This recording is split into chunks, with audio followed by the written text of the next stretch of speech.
All right, how's it going? Welcome back to another video here in the series on mechanics and relativity.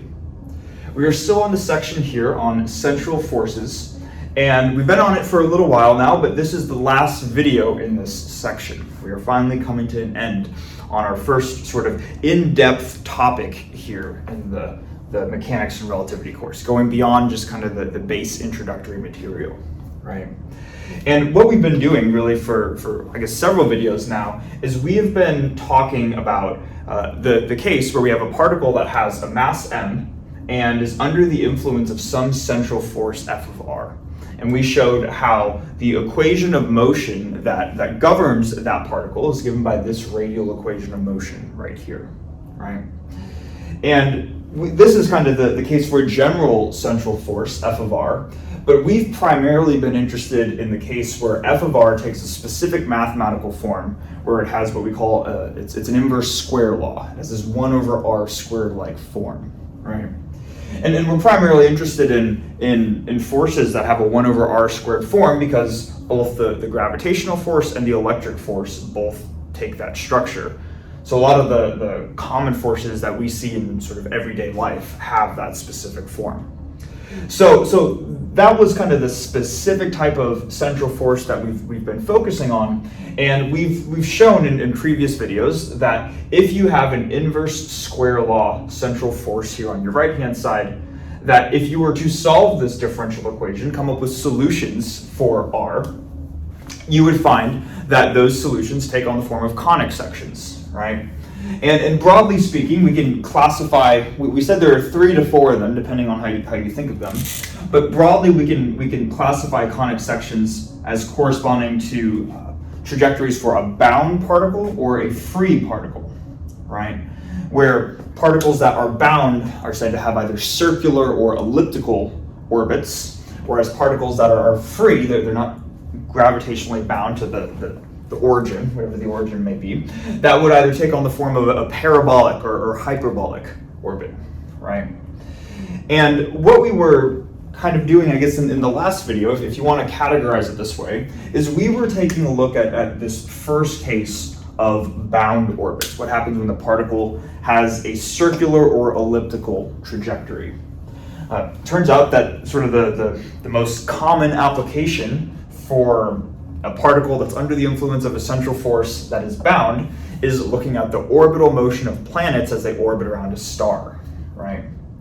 Now, of course, that can be generalized to larger scales too. You could also not just talk about the motion of planets around a star, but you could talk about the motion of moons around a planet. You could talk about the motion of stars themselves as they orbit around a supermassive black hole at the center of a galaxy, assuming that they follow a fixed trajectory and their motion isn't too randomized. That depends on the type of galaxy you have.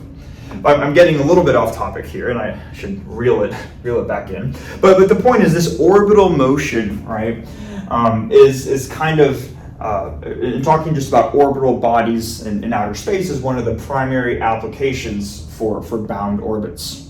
And we were talking about specific properties of these bound orbits, and that specifically applied to the orbital motion of planets around stars, and those were called Kepler's laws, right?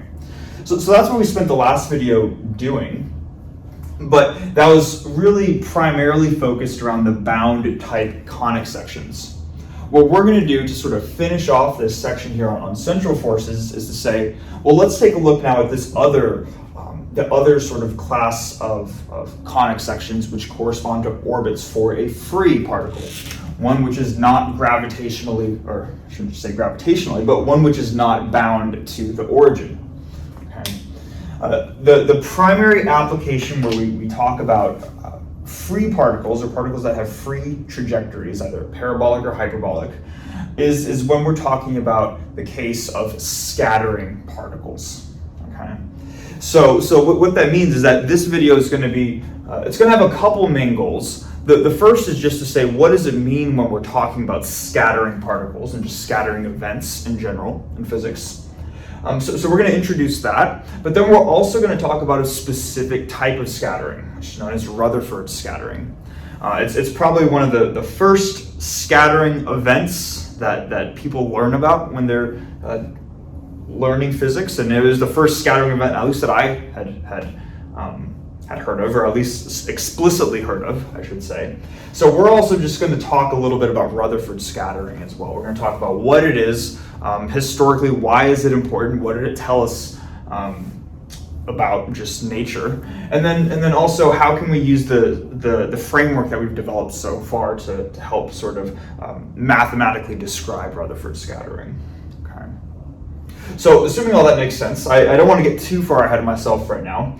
I'm going to erase the board, and then we're just going to start by talking about general scattering events and kind of just introduce it and go from there.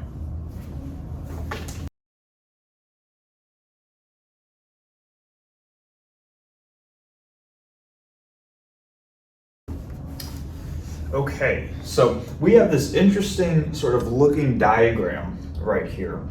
But before we get into the diagram, we're going to get into it soon enough. I want to just describe what scattering is, sort of in a base sense. So let's suppose that there is some object that you're interested in studying. You want to know the properties of this object. Nowadays, there are a lot of things that you could do to that object if you want to study its properties. For instance, you could pick if the object's light enough, you could pick the object up and you could drop it and see what it does, right?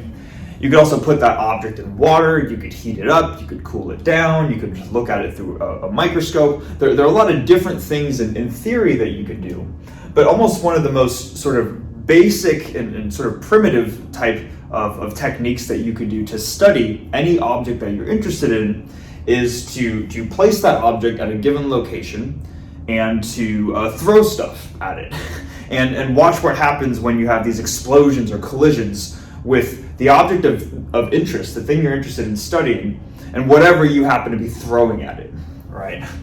I think there's something that's just kind of fascinating about watching explosions or collisions. There are entire YouTube channels that are dedicated to just looking at collisions, and they make them interesting in a sense. Some of the ones I like watching are, I think How Ridiculous is one of them, and the slow-mo guys, that they'll look at these collisions and at several thousand frames per second to really just see in slow motion what's going on. There's something cool about watching things sort of come together and collide and seeing what happens after it. And that's the basic idea behind scattering particles, is you just take something you're interested, throw something at it, and watch what happens. I'll link those YouTube channels too. They're fun channels just to check out. Okay. But anyways, that's the basic idea behind scattering, is you just throw stuff at each other and watch what happens.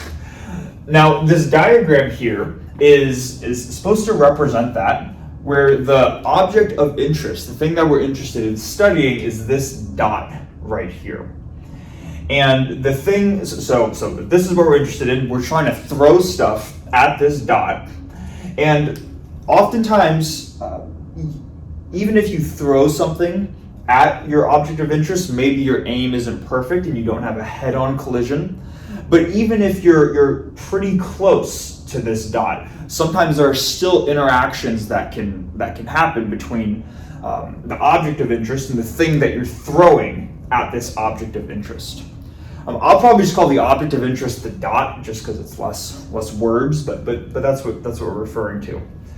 Now, the trajectory of the thing that you're throwing at the dot, in this instance, is given by this solid line right here. So we can imagine that we're throwing something, and this is probably best thought of on kind of smaller scales. Maybe this is some sort of particle that has a charge to it, and then this is also a particle that has a charge. And we talked about, I think, briefly before that like charges repel each other. So maybe this is negatively charged, and this is a trajectory for a negatively charged particle, or vice versa. Maybe this is positively charged, and this is also positively charged, right? The idea is that if this is the thing you're looking at, rather than wanting to come towards your object of interest, this trajectory is moving away. So we now have a repulsive central force as opposed to an attractive one. It's still a central force regardless, right? But the idea here is that even if things don't fully collide with each other, and this is more common on these smaller scales, right? You can still see an effect due to the fact that they come in close contact with each other.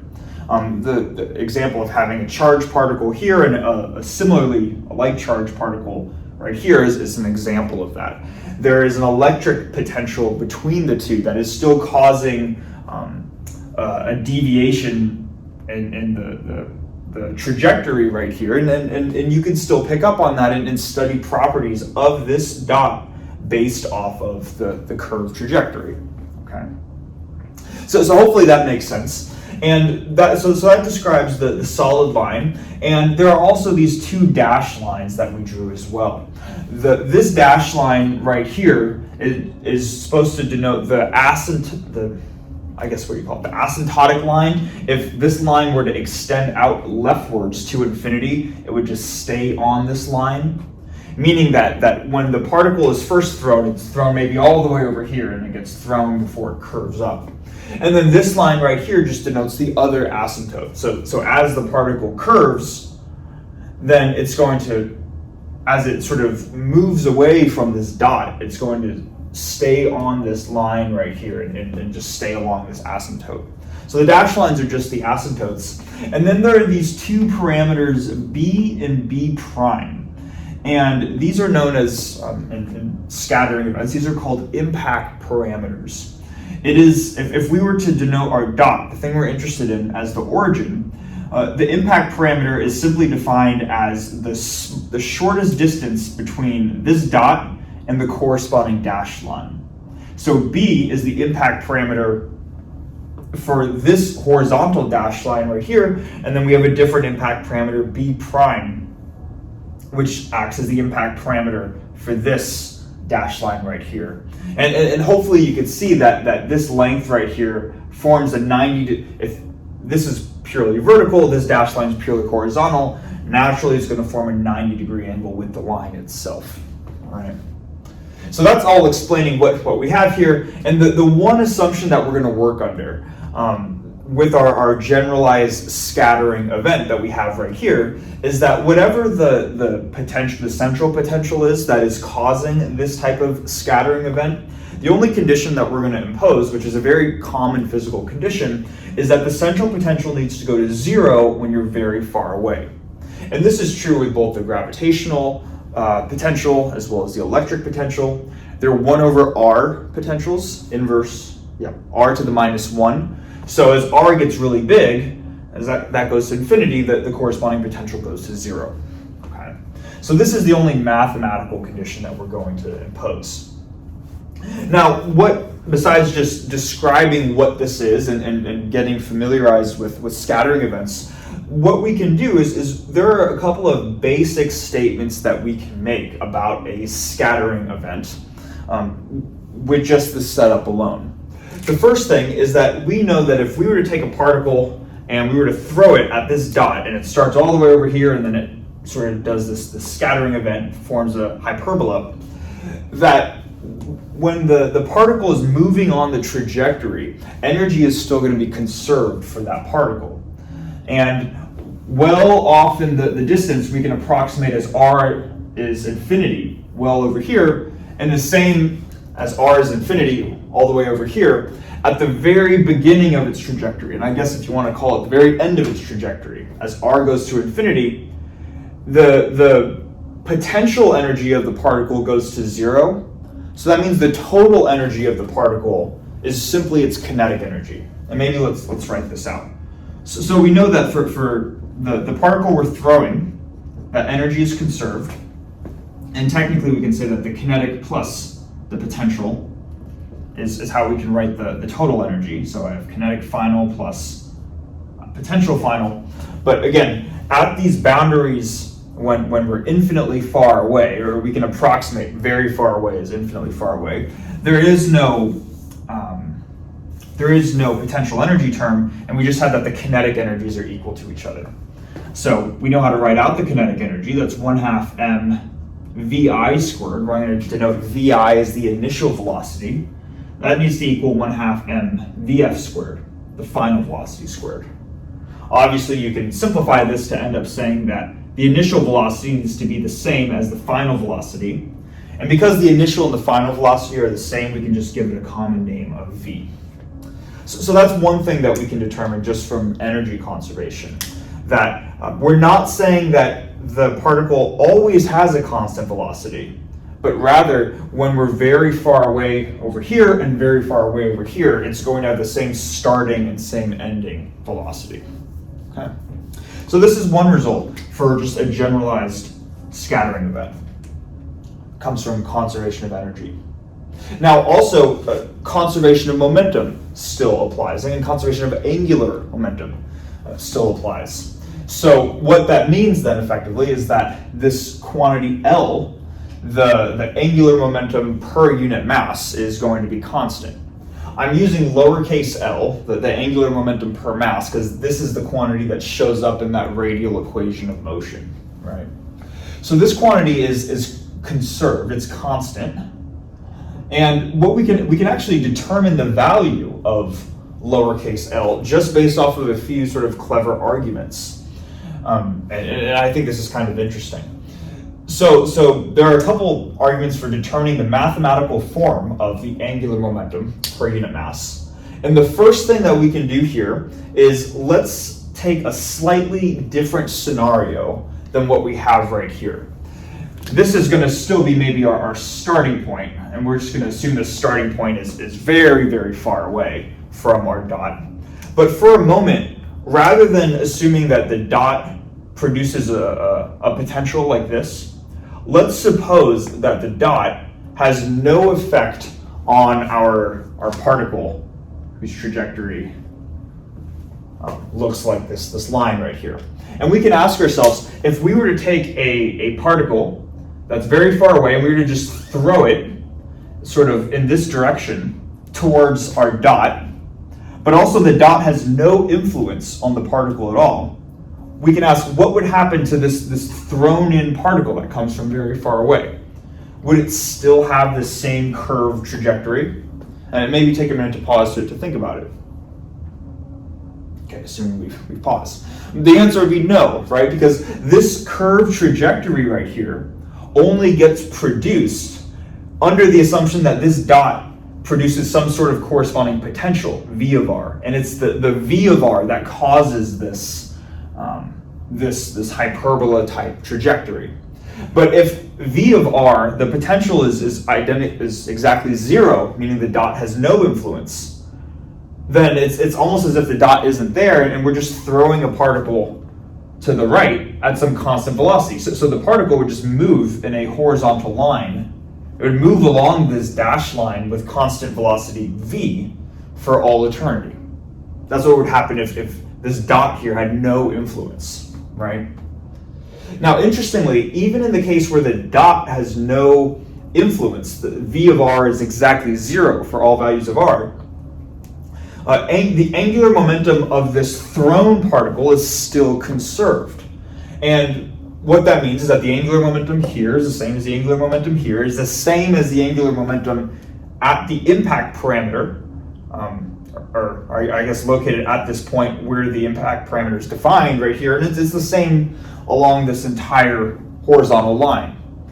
What we can do is we actually know the angular momentum at this point right here when the thrown particle is exactly the impact parameter away from this dot. And here's how we know that. We know that L, the angular momentum per unit mass, well, let's actually start with the total angular momentum. We know that the magnitude of the total angular momentum is m times, let's do this. We know that it's r cross p, right?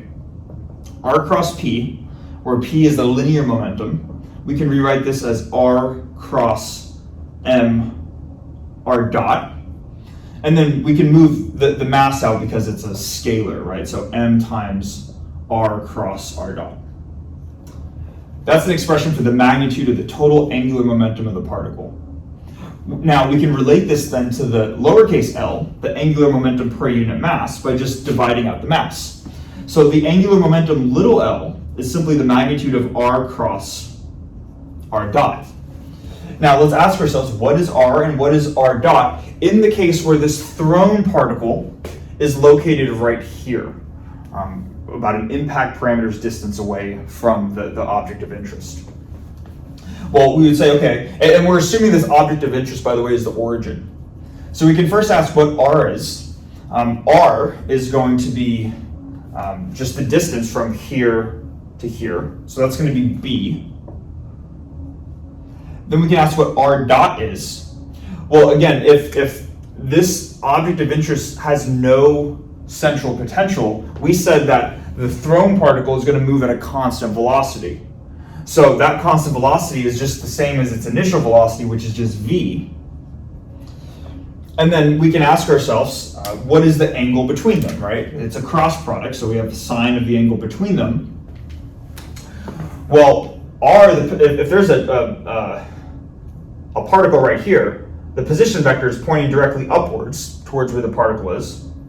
But the velocity vector, the particle is moving just to the right, so the velocity vector looks like this. So there's a 90-degree angle between the two. So we have sine of 90, which of course is just 1. So the angular momentum per unit mass is b times v at this point right here. Okay? Hopefully that makes sense.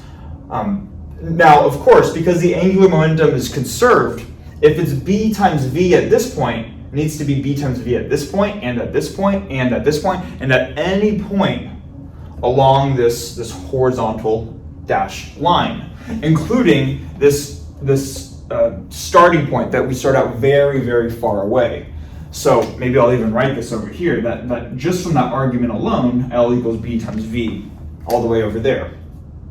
This, again, is all for the case where our object of interest, our dot, has no potential, right? That's what's causing the trajectory of the thrown particle to just be in a straight line. Now, what we can do is, now let's almost just, quote unquote, turn on the potential, where V of R is no longer always zero, but now it has some form. So in theory, if we were to throw a particle from here towards our object of interest, now it is going to curve like this, okay? What would L be in that case? Well, this is where we can make sort of this interesting argument. We've already established that L equals B times V, where there's no effect from the object of interest. But far away, we've already talked about, this is very far away when R is close to infinity. So when the object of interest has no effect, when V of R is just zero, this is the angular momentum per unit mass. But even when you turn on this potential energy term, even when it has some effect, it's still, even when it is non-zero, it's still going to be zero when you're far away. The point is that whether V of R is zero or whether V of R is non-zero for a general R, it's always going to be zero if you're really far away, right? So it turns out that even if V of R is non-zero, in the general case where you have this curved trajectory, at least at the starting point, it's going to take on the same value because it has the identical form, right? So we're learning that, okay, even far away, when there's a non-zero potential energy term, L, the angular momentum per unit mass, is B times V. But again, then we just go one step further and we say, okay, but angular momentum is conserved. So if L is B times V here, it's the same here, the same here, and here, and here, and here, at all points along the trajectory. The point of all of this is saying that the angular momentum being conserved has a specific form, which is the impact parameter times either the initial velocity or the final velocity or whatever you want to call it. Okay. So that's the second of the results that we can say about a scattering particle. And the final thing that we can say is, let's just imagine now, just one final modification, that this trajectory right here is taken in reverse. So rather than starting here, maybe it starts all the way up here and it comes down at an angle and then it scatters off horizontally. We could go through all of the same arguments that we've gone through before to say that we would get that L, the angular momentum per unit mass, is not BV, but it's equal to B prime V, by using that same argument. So if BV equals B prime V, and V is the same, has the same value whether you start all the way over here versus all the way over here, that implies then that B is equal to B prime. The impact parameters along both of these asymptotes are the same. So kind of the final thing that we can say in the general case is that regardless of how we draw those asymptotes, the impact parameters are going to be the same. Okay? So hopefully that makes sense. These are some general things that we can say about scattering particles in the general case. What we're going to be focused on for the rest of the video, though, is to look at a specific type of scattering event known as Rutherford scattering. We're going to start by just introducing it, motivating why we care about it, before getting into the mathematics of how it gets defined.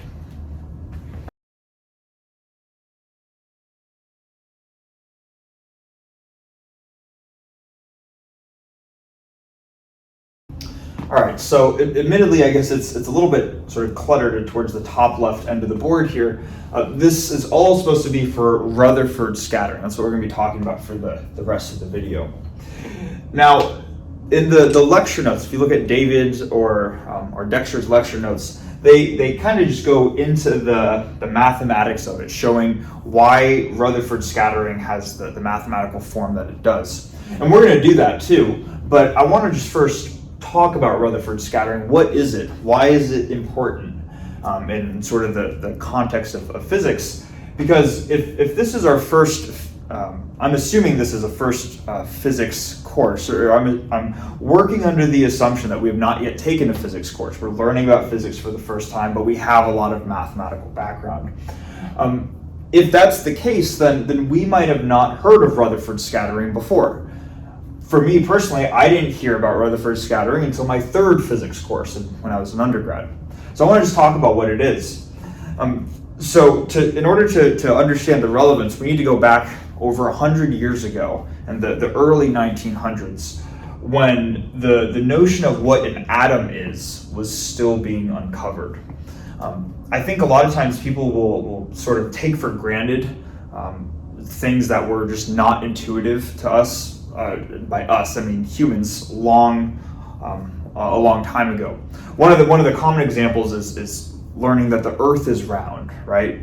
We all know that the Earth is round now, but it's not obvious if we're not told that it's round. It does appear flat if you're just looking at the ground, right? Another sort of one of these instances of just saying, oh yeah, an atom looks like you have this positively charged nucleus at the center, and then you have electrons that are buzzing around in a quote-unquote probability cloud. That knowledge was not obvious. It wasn't obvious in the early 1900s. And up until, I want to say like 1903, 1904, there was a guy named J.J. Thomson who had sort of the leading model for an atom at the time, which is what he called the plum pudding model. And it looks something like this, and that's what this drawing is supposed to be. The basic idea, because at this point in time, in the very early 1900s, they had just discovered what electrons were, and they knew what electric charge was. They knew that you could have positive charges and negative charges, and what J.J. Thomson had come up with is he has this model for an atom where you have sort of this overall spherical-like structure. And this overall spherical-like structure, it's relatively diffuse. It's not any more or less dense in any specific region of the sphere. But the overall sphere, this big circle that I drew, has this positive charge to it, kind of just distributed evenly throughout the sphere. And then within this positive sphere, you get a bunch of these little negative charges, which are these electrons. They just discovered electrons probably within the last decade at the time. And these little electrons were hypothesized to almost be like if you had little raisins in a bread, right? I don't know if you've seen raisin bread, but they're kind of just plopped in there, right? Or like plums in a pudding. I've never eaten plum pudding myself, but I guess that's what it would look like. And that's kind of the idea to an atom. And the main thing that they wanted to get across in this atomic model, the plum pudding model, was that the overall electric charge needed to be neutral. So if we have 1, 2, 3, 4, 5, 6, 7, 8 units of negative charge, the overall diffuse sphere would have 8 units of positive charge, making the overall atom itself neutral. Okay, so this was the model in the very early 1900s, but it wasn't established, and it's not established because it's not correct. But people were trying to test to see if is this model actually how atoms work, right? And what they did is they came up with this experiment that is sort of the basis for Rutherford scattering. I'm going to do my best to draw something here. I'm not sure how well I'm going to do, but we basically have some sort of background, and then we also have sort of a little container that is shooting particles towards this background. Now, the thing that is shooting particles, so it's almost like if going back to the previous example, this is the object of interest, and we're shooting things at our object of interest. Okay? The particles that are being shot are known as alpha particles. Okay? Now, today, in current knowledge, we know that alpha particles are just helium nuclei. So you get 2 protons, 2 neutrons, and they're bound together. That forms a helium nucleus. But the notion of a nucleus was not known at the time. So alpha particles were just these things that had positive charge. They were relatively heavy, but the fact that they were charged meant that we could see the electromagnetic interactions between these particles and then other forms of matter that also had charge. Because again, while this model does not include a nucleus, it does account for the fact that there are positive and negative charges. So they said, let's look at these things that we know, these alpha particles, we know that they're positively charged. Okay? So those are the particles being shot at our surface here. And then the surface itself, this actual square thing, is a sheet, a very thin sheet of gold foil. So we have gold foil here. I don't have a gold colored marker, unfortunately. But they chose gold foil, at least as far as I understand, because gold is naturally very malleable. You can kind of bend it and morph it into any shape you like. So what they did is they were able to hammer these really thin sheets of gold. And they wanted to make these sheets incredibly thin. The reason why they wanted to make these sheets incredibly thin, I'm going to try to just explain now. Let's imagine if we looked at a sheet and we kind of zoomed in on it. And if we were to zoom in on it, let's say we had a thick sheet that had a bunch of atoms. Something like this. So this is how many atoms there are. If we were to shoot an alpha particle at all of these atoms that make up this quote-unquote thick sheet of material, then it would be hypothesized that there would be so many different electromagnetic interactions between the positively charged particle and all of these different atoms that have this form right here, that it would be difficult to see the exactly how many exactly the precise form of the interactions. There are so many atoms in the way that each produce their own interactions that it can sort of complicate things. They wanted to make the picture as simple as possible, and you do that by removing as many of the atoms as you can, and hence you make the gold sheet as thin as possible. So it's literally not very many atoms in thickness. Okay? So that's kind of the motivation for choosing the gold foil.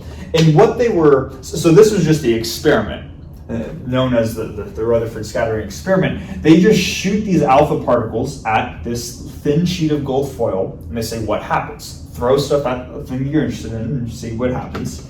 They were expecting, because this atom right here is relatively diffuse, that and because alpha particles tend to be pretty heavy, they expected all of the particles to just go straight through the thin gold foil And so most of them are going to go straight this way.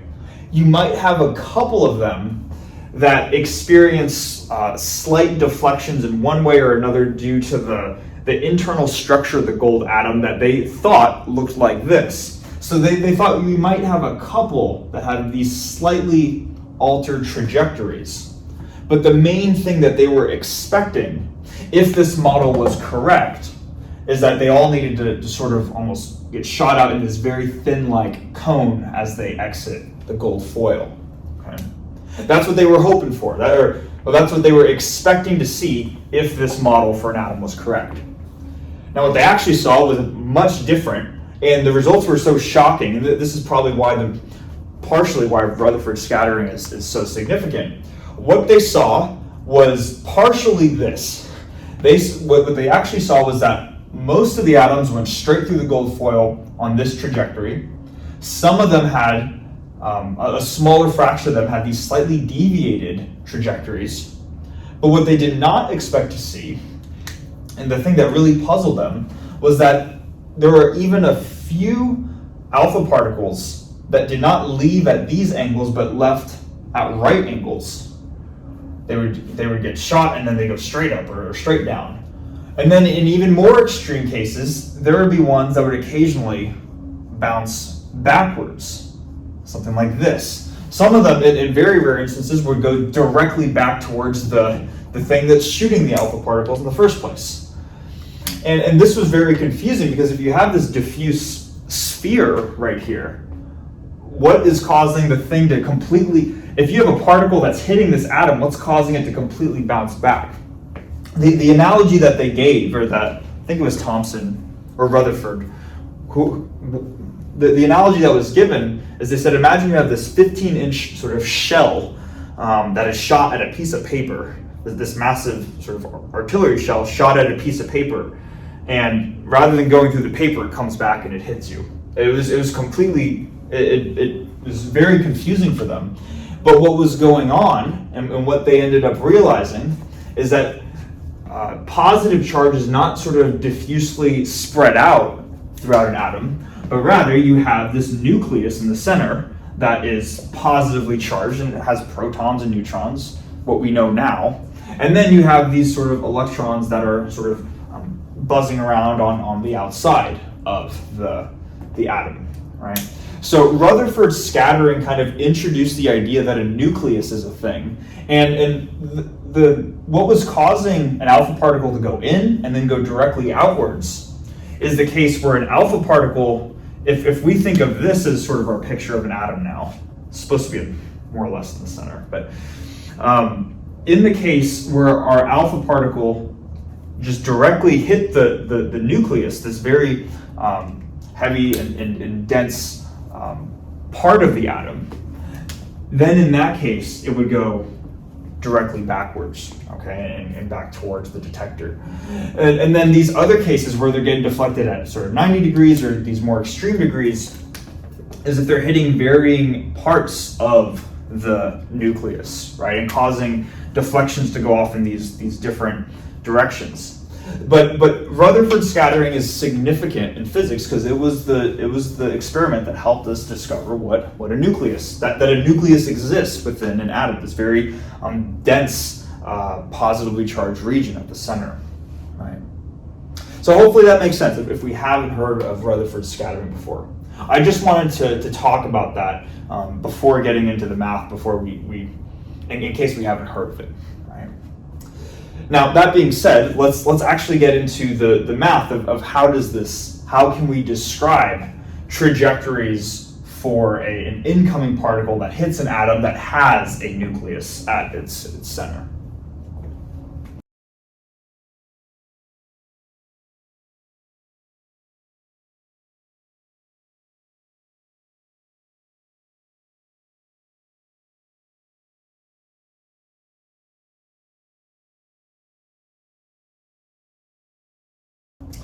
Okay, so this is sort of a complicated-ish looking diagram, but this is going to be our key to sort of understanding, well, how does this actually happen? How can we model this Rutherford scattering? And there's a lot going on, right? So at first, let's just make sure we understand what each of the pieces are in this picture. So this right here is going to be our origin. This is where a given gold nucleus is located. Now that we know a nucleus exists, right? The nucleus is going to have some positive charge Q. We know it's positive because it's a nucleus. This is going to act as the origin for our entire diagram right here. Okay. Now, this is our object of interest. The object that we are throwing at our object of interest is right here. This is our alpha particle. We now know alpha particles are just helium nuclei. So it also has a positive charge. We're going to call that little q. And again, because we are dealing with scattering between two different nuclei, two different positively charged objects, the force between them, they're going to experience electromagnetic force, but like charges repel, right? So if this is one particle, this is another particle, it is moving away from this nucleus. It's not moving towards, if this were a negatively charged particle, it'd be wanting to move towards the nucleus, right? But it's moving away. And we can draw out the trajectory of this alpha particle with this, it's supposed to be a hyperbola, this solid line right here. The arrows are saying that the alpha particle is coming in from over here, and it eventually gets close, but there's this repelling force, and it ends up going off in this direction, okay? Now, just like before, the dashed lines denote the asymptotes of the alpha particle's trajectory. So it starts way over here where it's going to be traveling at some asymptotic line denoted by this dashed line right here. And then as it travels, it goes up, and then it sort of curves back this way, and then it sort of finishes off at some angle like this, and that would be denoted by this asymptotic line right here. There's also a horizontal line just sort of used as a reference, and but that's not an asymptote for the part of the alpha particle's trajectory. The asymptotes for the alpha particle's trajectory are the two diagonal lines that make a cross. Now, in terms of all the variables, because there are a lot of variables, right? Before we've described, I guess this would be B and this would be B prime, the impact parameters, but we just set those equal to some general impact parameter B because we showed a couple of whiteboards ago that they're equal to each other, right? But B is just the impact parameter. Now, there are now a couple angles. There's theta, phi, and alpha here. So we can go one at a time, starting with theta. Theta is just the angular coordinate of the alpha particle in polar coordinates, right? So if this is the origin, which the gold nucleus is at the origin, theta is just the angle defined above the horizontal, and that's what we see. That's why we have this horizontal line right here, and then you go above the horizontal line, you can draw a solid line from the origin out to the position of our alpha particle, and that gives us an angular coordinate theta. So we can think of theta as the polar coordinate that we're familiar with. Then we have this angle phi, and phi is the angle between the starting asymptote right here and then the ending asymptote right here.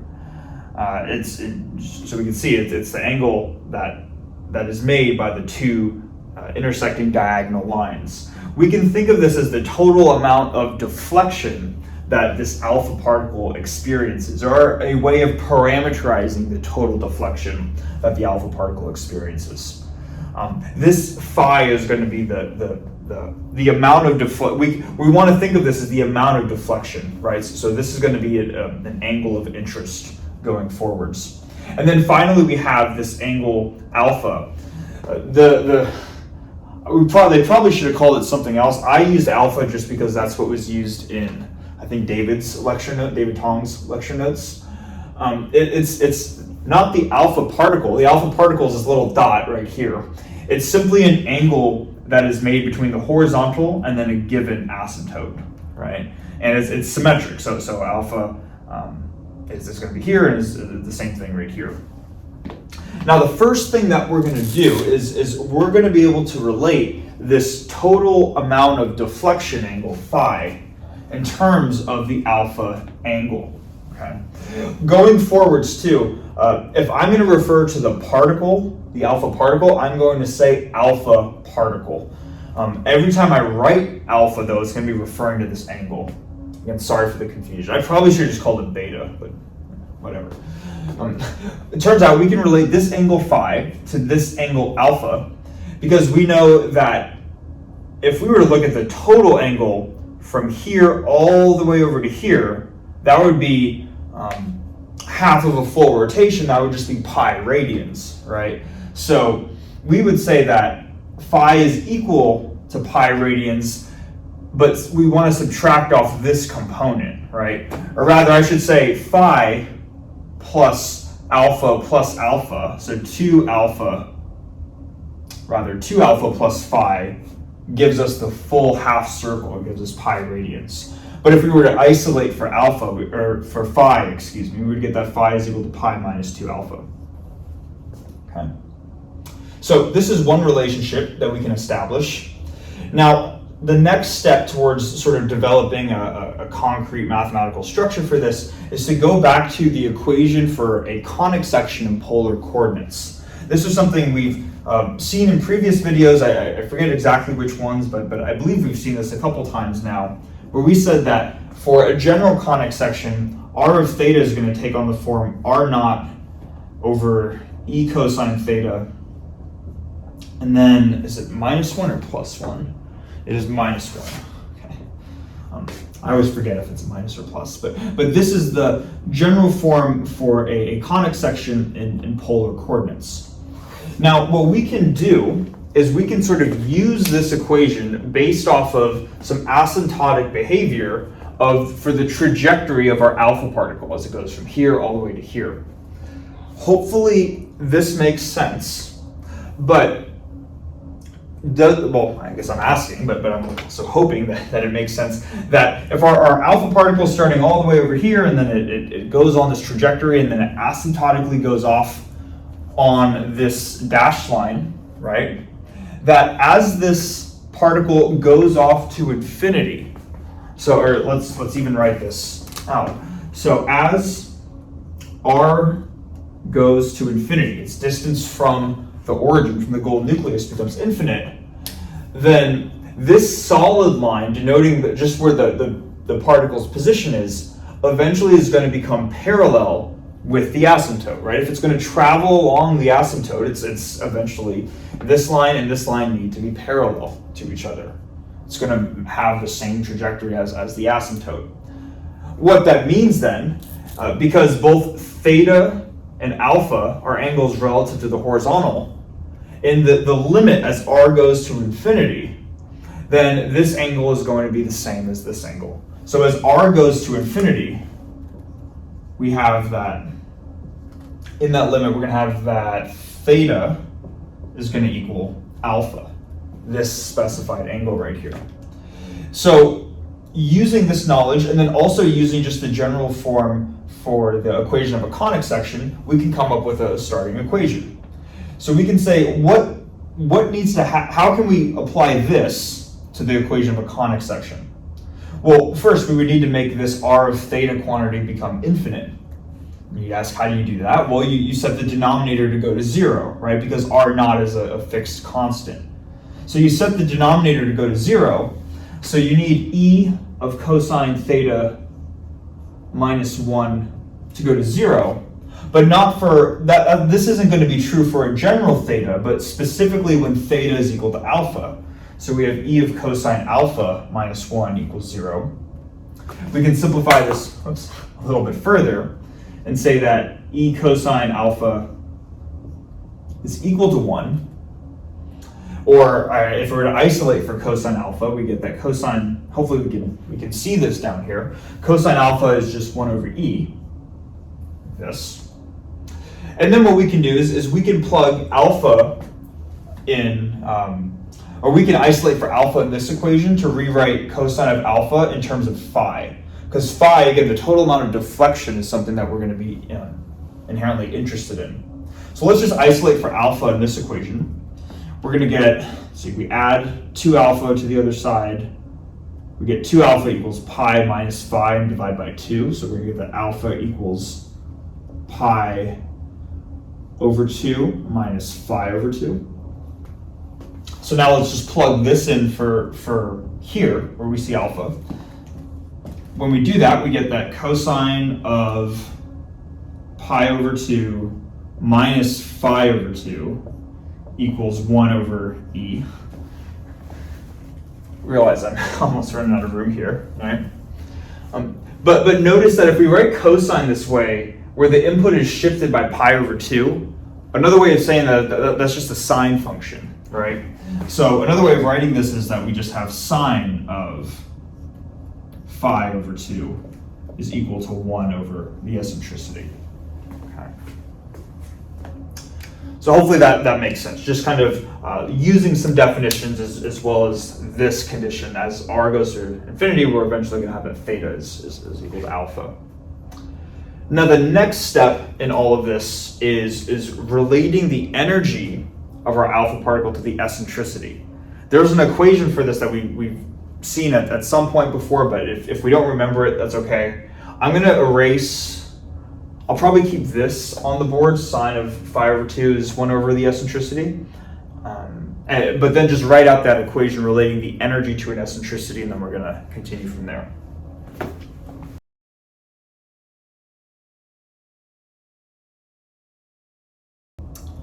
Okay, so not sure if we remember this equation, but this relates the energy of a given particle to the eccentricity of its orbit. But this is the equation that we're going to reference here. So there are a couple things that we can do to this equation. First thing is that the equation has the angular momentum per unit mass.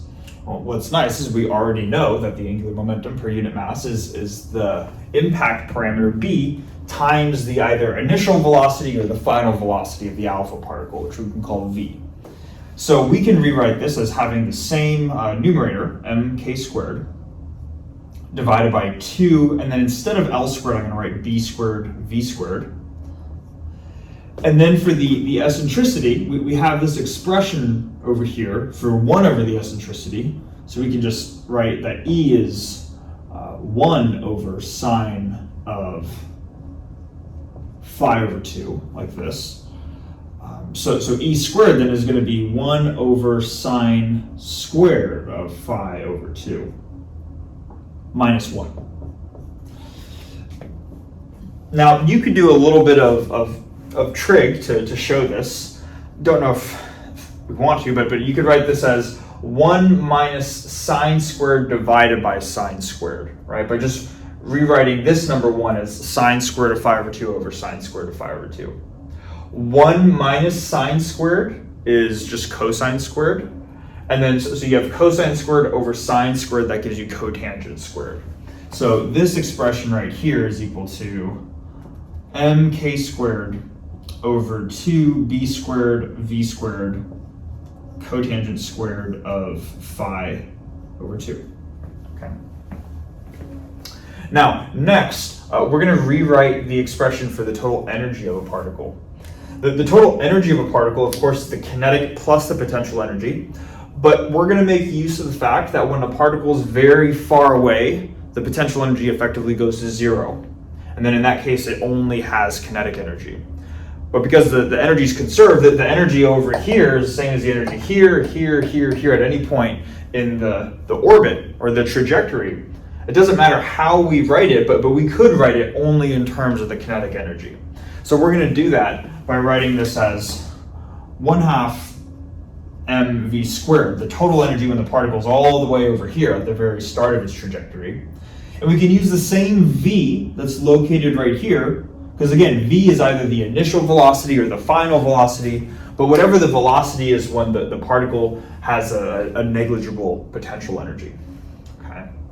So this is the equation that we're left with, and then some things cancel, right? The factors of m cancel, and the factors of 2 in the denominator cancel. And then I'm just going to multiply, I guess, divide out cotangent, make it, bring it over here, make it tangent. And we're going to get that we have v squared tan squared, or actually I could divide the v squared over to this side too, right? Let's actually just do that. I think I'm getting ahead of myself. Let's first cancel the m's, cancel the 1/2 factors, and multiply cotangent to this side, making it a tangent. So we have v squared tan squared of 5/2 is equal to the m canceled, the k squared is still there, the 2 canceled, and then the b squared over v squared is still there, right? So this is what we have. Then we can divide v squared over to this side, giving us v to the 4th in the denominator. So let's just do that right now. This becomes v to the 4th by dividing this term out. So we have tan squared 5/2 is equal to this. We can take the square root of both sides, right? Giving us just tan of phi equals k over bv squared. Should probably be making sure that we have absolute magnitudes on them, but right. Then you just take the inverse. Oh, this is not tan of phi. This is tan of 5/2. Excuse me. All right. Then you just take if we want to isolate for phi, solve for the total amount of deflection. That's just a matter of taking the inverse tangent and multiplying by 2, and that's going to give us. I'll write it over here so it's more central. That phi is 2 times tan inverse of this thing right here, of bv squared in the denominator with k in the numerator. So this is an expression that we can come up for the total amount of deflection, both in terms of the impact parameter b and the either initial or the final velocity v. Okay. Now, just to make sure we understand how this actually relates to Rutherford scattering, or how it replicates the behavior that we see in Rutherford scattering, what we can imagine is what's going to happen in the case where the alpha particle is directly coming at this nucleus, right? As opposed to having sort of this curved trajectory in the form of a hyperbola here. Well, what's going to happen is that the impact parameter b is going to go to 0. These asymptotic lines are going to just get closer and closer to this horizontal line until they effectively go to 0. So let's see what happens in the case when b, the impact parameter, goes to 0. Obviously, if v, the velocity, is finite and k is this finite value, but you have 0 in the denominator, the input becomes infinite, and then you have arc or inverse tan of infinity. Inverse, then using properties of tangent, or arctangent I should say, tan inverse of infinity is just pi/2. So let's even write this out. So as b goes to 0, then we have that phi equals 2 times this inverse tangent of infinity, which is just becomes pi/2. So 2 times pi/2 is just pi. And then let's ask ourselves, what does that correspond to? The total amount of deflection is pi radians. That says that it comes in at an angle and then it comes out anti-parallel to it. That's what I mean, right? You go in at one angle and you go out 180 degrees the other way. So it turns out that in the case where these impact parameters go to 0, that is directly the case that corresponds to an alpha particle coming in contact with that gold nucleus and then shooting directly backwards. Okay? So you can kind of see in these limiting cases here, or these asymptotic cases, how the total amount of deflection corresponds to what we would expect to see in a Rutherford scattering experiment, where you have these alpha particles hitting gold nuclei and bouncing off in all different directions. Okay. But yeah, I think we're going to call it there. Hopefully this makes sense. Hopefully that we've learned something from this video. And I'm excited too, because in the next video we're going to move on to a new section finally. We've had some fun with central forces, but there's more to learn about physics other than central forces. So yeah, thanks for watching, and I'll see you in the next one.